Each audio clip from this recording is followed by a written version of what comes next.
this, I have to do it, and then like No, explode. like for these points, he's gonna Where throw does this come from? the explosive boom thing. That's so good. Okay, anyways.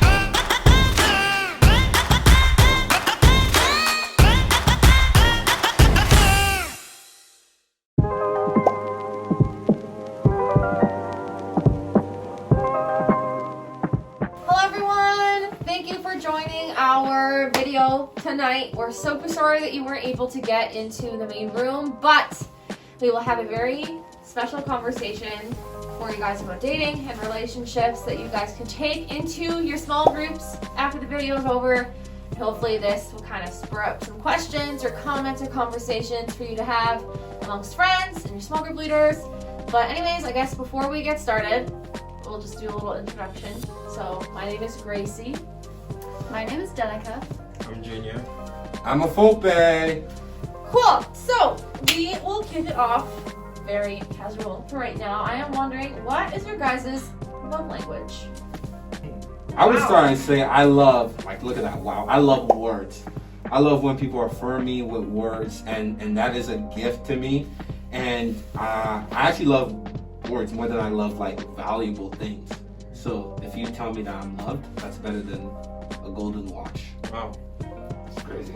But still buy me a golden watch. But also, I love the quality time, the conversations, being with people. And that's how I actually feel loved when they spend that time with me. That's a big part of my love languages. What about you guys? For me, I'd say it's the same thing. It's like words of affirmation, but I'm like weird where it's like in a sense where when someone compliments me, like in my heart, I enjoy it, but I also I'm like, oh, stop, don't say that kind of thing, where I get like nervous. But like in actuality, like I love when people say that. And I'm just like, stop it, like shut up, something like that. You're handsome, bro. I hate you so much, stop. Wow. For me, I'm really into quality time, so just like making that effort to like go and spend time with you. Yeah, that's super important to me, and that's how I know that I'm loved, and that's how I kind of give love to. Cool. And if any celebrity could show you this love language, if someone Wow. from Hollywood could come, give you some words of affirmation, give you some words of affirmation, or give you some quality time, who would it be? Yeah. For me, I'm super into, those early 2000s like heartthrobs. So Chad Michael Murray from Cinderella Story. Wow. Wow. Zac Efron, High School Musical. Wow. Wow. 17 again? 17 again. Let's never forget Wow, that. Never forget it. And then like, Charlie St. Clown. Oh, what else is he in? I don't know. I don't know either. And then Tom Holland, recent. Woo. For me, I have a lot, I guess. I've gone through like transitions. How many, dude? transitions 60? No, like That's 6. hard, dude. I've had like transitions when I was younger. Like my childhood crush was like China A. McClain from Ant Farm, and then we've also Olivia Holt from Kicking It, and then we had Zendaya, Casey Undercover. Oh my goodness! And then we have Coco Jones from Let It Shine, and then Ariana Grande, of course. Why is literally everyone a Disney star? Yeah, literally. That is so funny. But that's where I grew up. Disney Channel was like my thing. So it was like I grew up with all these like.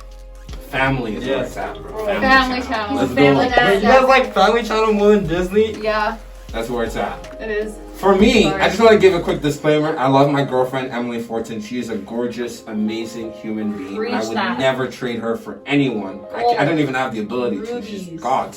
But my celebrity crush, every girl has one, and guy, it's not weird. You're justifying. I'm trying to make it look like it's okay. It's weird if it's this person. My celebrity crush has gotta be the most amazing human being. Anna Kendrick Wow. has an amazing voice, is super funny, has just like the best personality, kind, and yeah, she's just, I just feel like she would get along with me, we'd be friends, I'd make her laugh, she'd make me laugh. She's great. I mentioned that she has a great voice and she's funny. Did I mention that? How did you know that? You've never met her. Come see about me.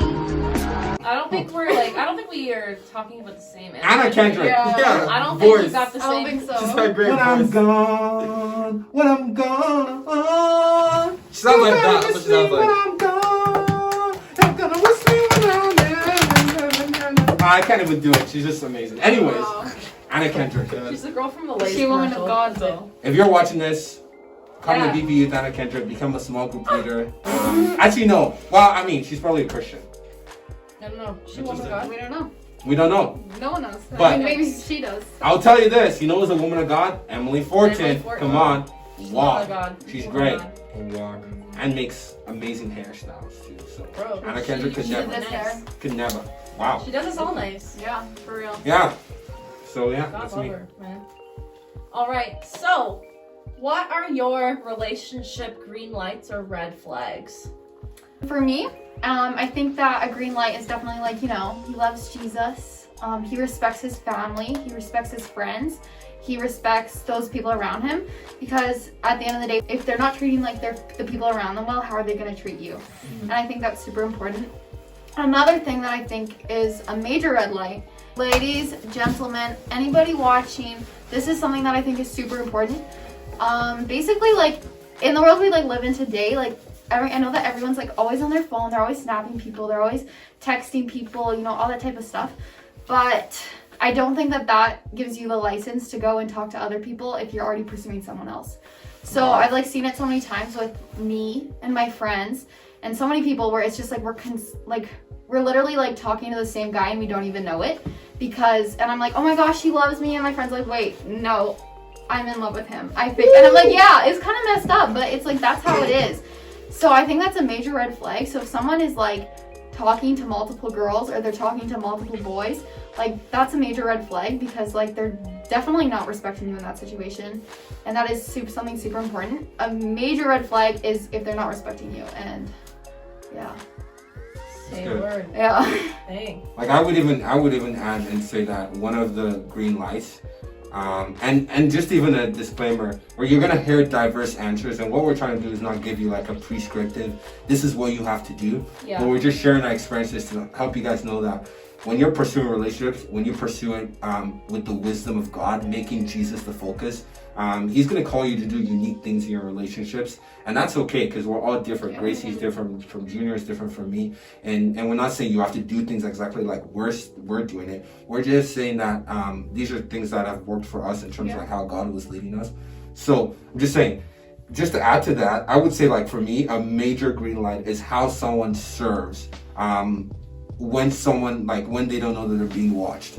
So someone who's kind, someone who's loving, someone who's caring, not because their whole youth group sees it or the whole church sees it or they're putting it on Instagram, but someone who serves because that's their heart. They actually want to reach people. And Gracie mentioned something recently where it's their heart breaks for people, and you can actually see that, and it's not a show, but it's they actually love Jesus. The stuff like that, this idea of humility, but when no one sees, that is a big part of I think our relationship, that I'm wow, that is awesome. Yeah, for sure. Something that was I just thought of now, a red flag would be when you're in a relationship, you don't want even with friends or in an actual relationship, you don't want someone who's always looking for something in return. When they're doing something nice for you, they don't aren't seeking something else. They don't have an ulterior motive. When they're doing something, it's because they love to do something nice for you and not expect something else in return. So you want that friendship or that relationship, whereas when you do something for them, you're doing it because it's out of love, and it's out of I care for this person and I want to show them that I care for them, but not more so I'm doing this so that when I want something, they can give me something in return, kind of thing. So that's a big red flag for me, where it's they're not doing it for personal gain, kind of thing. Yeah, sure. Yeah. All right, so how did you know, or how do you know that you're ready to date? It's a big question. Yeah, Yeah, for real. I think one of the biggest things to start it off is, I think, being confident in your relationships in general. Being confident in your relationship with God, that God's got you, that you're pursuing God, and that you know that that is the first relationship, that is the primary relationship that you need to actually fulfill what the happiness or whatever you're like longing for. And secondly, it's having a good relationship with like your friends, like with the person you're like trying to pursue. I'm really thinking of them as someone that you can hang out with, someone you can like be in a group with, someone who serves you, someone who's just like really fun to be around. And then personally, I would say like dating requires like a lot of prayer, actually praying for the person. I would say it requires a lot of conversations with mentors, like your parents, like and just actually honoring them. And if that person is actually pushing you, and here's the thing, if that person is pushing you to honor your parents, if that person is pushing you, hey, honor God in this, if that person is pushing you, hey, hang out, like, hey, they're not like, hey, why are you hanging out with Junior? And it's just like, why are you hanging out with someone? It's just like, no, they're pushing you into friendships that give you life. And I think that's a really good, healthy sign of like, oh man, I might want to take this relationship to the next level. When I've got the confirmation from God, my parents are in on it, their parents are in on it, and I'm still being pushed to have good community with those in and outside of the church. Yeah. I mean, personally for me, it's just like making sure that Jesus is your like number one priority. Because if you don't have Jesus as your number one priority, and you think that, like for me in my life, I was like so excited to like have a boyfriend or whatever, because I felt like, what can this guy give me? And I was like looking for fulfillment in having that boyfriend or having your spouse. And that's really not where you're going to find your fulfillment, because if your number one priority is not Jesus, then like you will never find that true like 100% fulfillment. You need to have Jesus as your number one priority, because he will like fill your cup overflowing, and a boyfriend will never be able to do that for you. 100%. Or a girlfriend. I think something to note is why do you want to be in a relationship? And I think that's something you should ask yourself, is not necessarily are you ready, but why? Because I know when I was in high school, all of my friends were in relationships, and I was that single friend, and like I was just that funny friend, and like that was it, like that was just my role.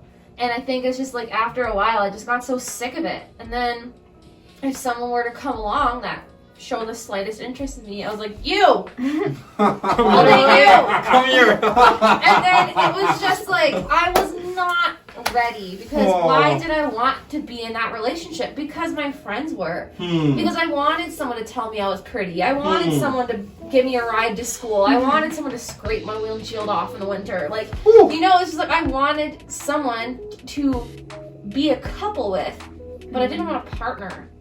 And I think that's something that I kind of have learned now. It's just like, well, why do I want to date? Because I am a being that was created for community. I am a being that naturally desires relationship, and I think it's just, we need to be able to, yes, accept that, but also know that it takes work to do that well. And I think it's just, we shouldn't go into these relationships with what can I get, but rather what can I give.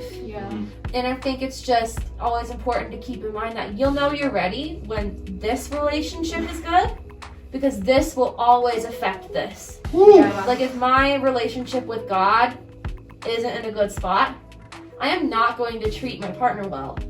And I think that's also something that's really important to keep in mind.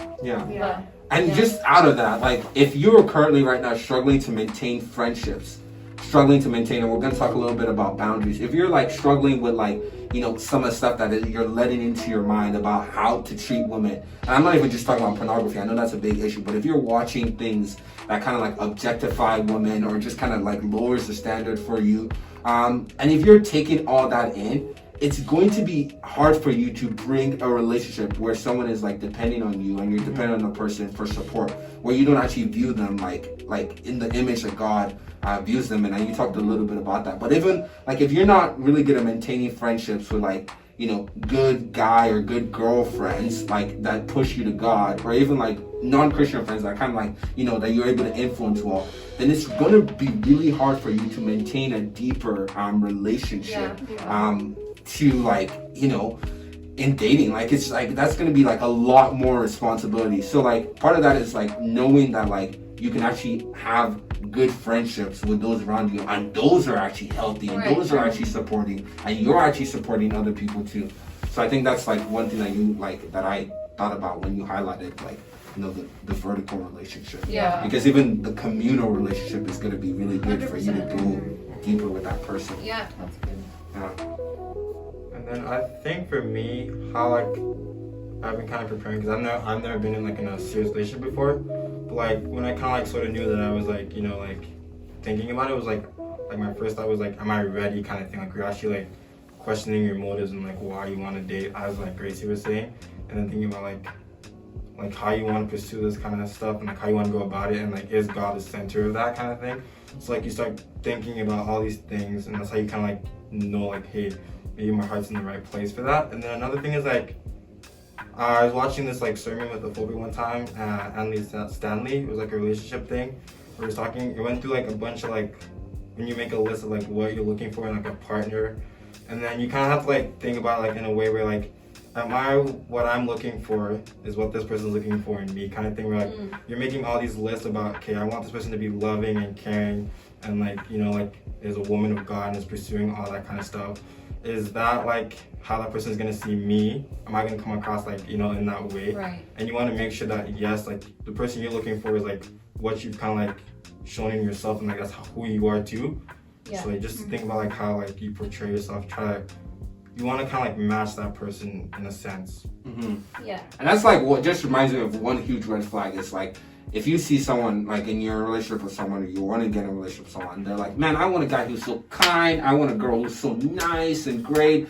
And then like, you go out in public and they're like swearing at people and just like angry and just be like, oh, I can't believe that person is in there. And it's like, this person really wants something, but like they're not actually working in their relationship with God, and others should actually foster that in themselves. Yeah. That's a really good You point. tend to attract people that you like, right? So you're not gonna attract like you're not gonna attract people that like like are loving people. If you yourself are like yelling at people and like swearing and all that stuff, you attract people like that are like-minded like yourself. Right. Yeah, for sure. Okay, and then our next question is, how does your relationship with Jesus influence your relational boundaries?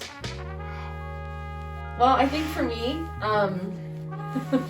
in the past, I just had no boundaries. And I mean that in the sense of where I did whatever another person wanted because I just wanted to impress them. Because I thought that that's what a relationship was. I thought my role as a girlfriend was to make sure that my boyfriend is happy at the expense of my own happiness, which is not true. And I think after that relationship ended, I felt so broken because I gave all that I had and more to a person, but they didn't see it as enough. And I remember in one of those moments, I remember just saying to God, like, I pray that, I can find the love that I'm looking for in you. And I think that's you are the source of my love. You are the source of my confidence. You are the source of my joy. And I think that my relationship with God gave me that sense of discernment to know, like, is this right for me? Like, is this healthy for me? Is this godly? And I think that in itself has helped me set up boundaries because I know what I'm worth. And I know that I am his child. I am his daughter. He made me exactly the way that I'm supposed to be. He sees me and looks down on me with love. So why should I look in the mirror and treat myself any different? So I think that my relationship with God has just, influenced my boundaries because it's given me some where I didn't have any before because I didn't feel worthy of those boundaries. Whereas I feel worthy to have them now. So I think it's just a beautiful transformation, I suppose. But yeah. I guess like one thing that I just kind of brought up like as you were talking is there are probably some students, guy or girls, watching this thinking, man, like that's really good with boundaries. But I feel like I'm not even in a relationship, but I'm having a hard time maintaining boundaries with guys or girls in my life. Like they're just like, they're coming like, closer, and I just don't know how to stop. And like what would you offer someone who's like, because I think it's actually important to even establish boundaries with your friends to practice that right now. So how can people, maybe even from the girl's perspective, establish boundaries with like guys who seem to like, be too touchy or be too close or stuff like that? I think specifically for the ladies, I want to just share with you something that I didn't believe for myself for so many years. You are allowed to speak out if you feel unsafe, if you feel mistreated, If you feel judged, if you feel used, you're allowed to speak out if you were being treated unfairly or if you were being treated in a way that God doesn't want you to be treated. And I think that we can pray to God if you're scared, ask Him for courage, ask Him for the words to say. He is with you. And I think also at the end of the day, if you talk to this friend, if he's your true friend, he's going to understand how you feel and he will stop. And if he doesn't, maybe that's not someone you should have in your life. Because I think if they're a true friend, they will see and they will say, I am so sorry that I made you feel this way. I had no idea. So And they'll want to respect that because they respect you. And if they don't respect you, I don't believe that that's a relationship even worth having in your life. So I think that's where you can just give it the X, give it a chop. Yeah, and I think that's super important, like, in your relationships, like, whether it's, like, a friendship or, like, a serious, like, partner, like, that's super important towards the beginning of the relationship to just sit them down and say, hey, this is kind of where we need to go. Yeah. And this is kind of the relationship boundaries that we need to set, because I'm, like, almost guaranteeing you, if you do not set boundaries, a boundary that you are not comfortable with or that they're not comfortable with, it will be crossed. Yeah, I think it's just kind of bound to happen because you guys did not have that conversation. And I think that, like, if you're too scared to have that conversation, don't be, because they should have the respect for you that it should be okay to have that conversation. Yeah, 100%. Yeah, and I even go on to say, like, even I love the idea of, like, even creating a list, and that comes by conversation and asking questions, right? Yeah. Like, I remember the first time I ever, my girlfriend, like, held her hands. I actually asked if I could hold her hands, and she was very surprised. I remember a leader telling me, a girl leader, kind of being like, that's amazing that you, like, asked that. I think more guys should do that. But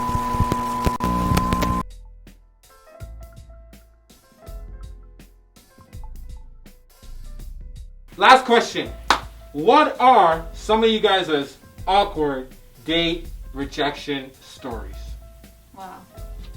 Should I start? I think you I should. think I think you should go ahead. Okay, well, I mean, I've never been rejected. So, Let's go. Hey, let's go. You I'm haven't. so sorry. No. Okay. She's setting up the story, guys. I want to hear this no more. She really did this. I love Sorry, it. okay? I Don't just, listen like, to him. you said rejection stories. Okay. No, okay. Me and my family, we went on a cruise. And in the cruises, they have, like, these teen clubs. And at the teen club, they have this prom. And, like, every single teenager goes there. And, like, they're like, okay, it's the prom. And this, like, lady, she's just trying to hype it up so much. Like the little, like, supervisor, activity director. And she's like, okay, everyone, like, someone, like, go up, boys, go ask the girls. And, like, literally, it's so awkward. Like, we're, like, literally standing in, like, a club. And the boys are all on one side, the girls are all on one side, and they're kind of just staring at us, and they're just like, hey, like, what's going on? And we're just like, this is awkward. This guy, he's so bold. He walks right in the middle, and he's like, Danica, and he, like, grabs my hand, and he takes me. I don't even know your name. I don't know! And this kid, he's like, He does research. Yeah. and You're this, thorough. yeah, literally. And this kid is like, can I dance with you? And I was like, I guess. Because, oh, I forgot to tell you guys this part. So basically, the lady said that, like, if a boy, like, because nobody boy was doing it, so the girl said that she would give us free movie passes. So he went out and he was like, okay, will you dance with me? And I was like, sure, of course I will. And we started dancing, and we're in the middle of this club. Everyone's watching around us, making a circle around us. Everyone's laughing, taking pictures on their cell phones. So embarrassing. And then, like, at the end of it, this guy's like, oh, will you be my date to the prom? And I was like, sure. Like, so that's like, at the end of the week. This is the first night of the cruise. So every single day we're, like, hanging out and blah, blah, blah. And then, we get, like, right before the prom. And this boy's trying to hold my hand. He's, like, going the full extra mile. He's just being a little Samson. A little Samson. You know, he's just like, we're sitting in the movie theater. He grabs my hand. I don't know what to do. So I'm like, okay. And then, right before the prom, him and his best friend, so his best friend decided to date my best friend that I met on the cruise. And then they decided to switch partners. So they were like, okay, I think I like you now. And the other guy was like, I think I like you. Oh, that's so bad. It was so bad. So basically, we're at the prom, and It's the best story I've ever heard in my life. so my friend's like, I don't think we should dance with, like, the guys that we used to, like, date or whatever. And I was like, I agree, we shouldn't do it. And they were so desperate to like dance with us that they tried to make us jealous. So they got with like the younger girls, like the 12-year-old girls, and they started dancing with them. Like the girls that were not asked to the prom at all. And then so they started dancing with them, and they were like looking at us the whole time. They're like, haha, it makes you jealous. And they came up to us and they're like, will you dance with us? And we were like, okay, fine. So I'm dancing now, and I'm just like, I don't know, super awkward. Man tries to kiss me. Oh my gosh. Push him Wow. How old are you? Oh, I was like, okay, I was turning 15, but we're gonna get there, okay? Because guess what? I get off this cruise ship, we're all so sad. I'm like, I'm gonna miss you. We go FaceTime, text, Snapchat, all that stuff. And then the next school year comes around, and I'm going into like grade 10. And this kid's like, hey, what grade you going into? And I'm like, grade 10, what about you? This kid told me that he was 14, like me, who was turning 15 like the next week. This kid, he was 3 years old. No, he's not 3 years old. He was 3 years younger than me. Oh, wow. So he was 11? No, he had just turned 12. Oh my gosh. But hey, in this, I think you should put the picture up because he's tall. Should I put the picture up? I think he's. I'll block out his face. Yeah, you're watching this video right now. Yo, a little You guys scammers, are, okay? yeah, Wait, literally. just know you caught a case. You caught a case. I caught Yeah. a case and I didn't even know. Wait, do you really want to post it? Let the FBI see this. You know what? She was in a different country, anyways. It's probably Yeah, legal. guys, y'all, so that's like my closest, like that's my awkward like dating story. It's just like he was so young, and I like had so many firsts with that boy. First dance, first handhold. First kiss rejection. Yeah. Come on. Gotta have those ones. Yeah, literally. Speaking of rejections, guys, it was grade 10. I don't know when Frozen was released, but this is when Frozen was released. I took one of the smartest girls in my grade out for a movie day, and it was so good. So excited. She was amazing. She was smart. She loved anime. It was amazing. Anime too? She loved anime. It was great. It was so good. And then I made the dumbest. It was around Christmas too, so it was like the last day of school. So I made the dumbest mistake ever, because I was like, hey, I'm gonna really miss you. She's like, okay, we're gonna see each other next year. But I'm like, yeah, like I really care, blah blah. But I wanted to say I really liked her, but I didn't. No, you didn't. You So, didn't say no, it's even worse. She gets home, and I'm like, you know what? I didn't have the courage to say I like you, so I texted her a whole paragraph saying I loved you. And I was like, I've loved you since the first day. It was so bad. I deleted that message, and then I remember her just being like, Afobe, honestly, I would have actually gone out with you again if you didn't text me about this, and if you didn't say love. And basically, we never talked. Wow. We never talked. So guys, never say I love you after the first date, and never text first her, too. date? It was the first date. I thought you guys knew each other a No, little bit. it was the Oh my first goodness. date. Yeah. Jeez. Anyways, That's a little. yeah. Thanks, guys. But you know, now I learned. I said I love you on the second date. Wow. Just kidding. Okay. Well, anyways, Michaela, you have any stories to share? I do, it's really embarrassing. Do it for the vine. Okay, Just kidding. it's not like really a rejection or dating story, but it's kind of along the lines. It was super embarrassing though. Okay, so my first year of university, for those of you who like don't know U of C in the like racquetball area, when you're walking down this like really long corridor, there's like these windows so you can see people playing like indoor racquetball, and on one side there's like basketball and volleyball. And so I live really close to the university, or used to, and so I would just like walk home from my classes. And so there was this one day I was like, oh, you know what, I'm gonna go down the corridor instead of taking it outside. And so I'm walking with these books, like all of my textbooks, to like walk home, and I'm like looking, and I saw this guy playing racquetball, and he was very good looking.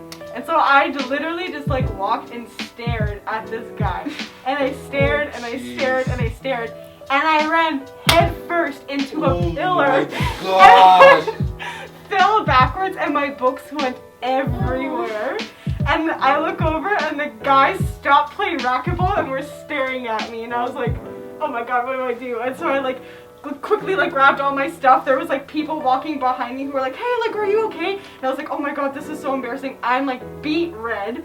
I like pick up my stuff, I like turn, look at the people playing racquetball, and they were like just looking at me, and I ran home.